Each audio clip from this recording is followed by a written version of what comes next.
let's talk about live surgical demonstrations at meetings like this. What's the advantage of a live demonstration versus a recorded demonstration with the surgeon taking real-time questions from the audience during a recorded demonstration? And is there an ethical issue involved or a potential patient safety issue with these live surgical demonstrations? I think it's a great question. I don't completely know the answer myself, but again, in fair disclosure, I served as the secretary of the North Central section, advocated strongly for live surgical presentations, and then as secretary expanded that significantly for our section.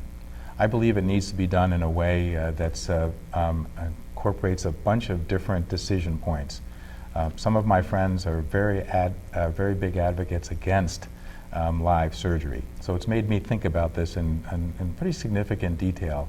There's some key points that I think anyone that's going to be involved in live surgery needs to take into account.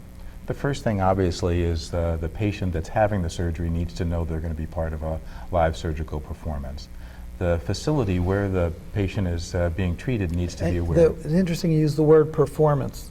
Mm-hmm. That's one of the issues. It is. Go ahead. But I use that purposely, no, I know. and we'll talk okay, about that. Yeah. So the institution itself needs to be aware that this is going out into a live surgery and there needs to be an agreement.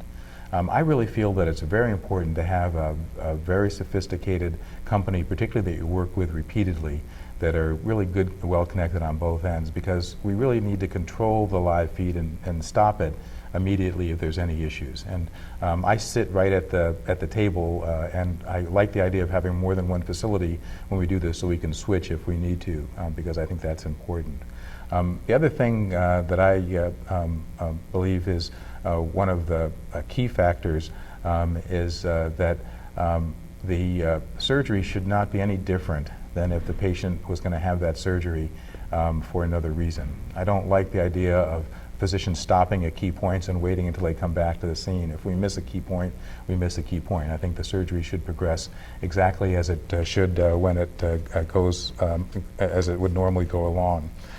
The other area really is what we talk about performance, and why is this different than and actually looking at a tape. We don't completely understand it, but the audience involvement and their perception and following of the process when it is really live is different than if they're looking at a tape. There seems to be higher retention and more interest in the case. Some people refer to this as a crash mentality, that they're wondering what the next step is, could something go wrong. I'm not sure if that's an exact way or reason why people pay attention. There's clearly a difference between live surgery and surgery that's taped. There are some other key components that I don't think should be disruptive. Audience shouldn't be able to call in questions. You need to go through a moderator. I prepare the moderator beforehand to make sure that they're comfortable with the case. The case indications have to be very clear, so we can't just do a case even though it's not indicated. I have really a series of about 10 or 12 points that I go through and really spend a lot of time thinking about that before I proceed. The AUA also has a policy, I believe, for live surgical transmission, and as we know at our annual meeting here, they're well attended and again seem to have a pretty big impact on physician learning.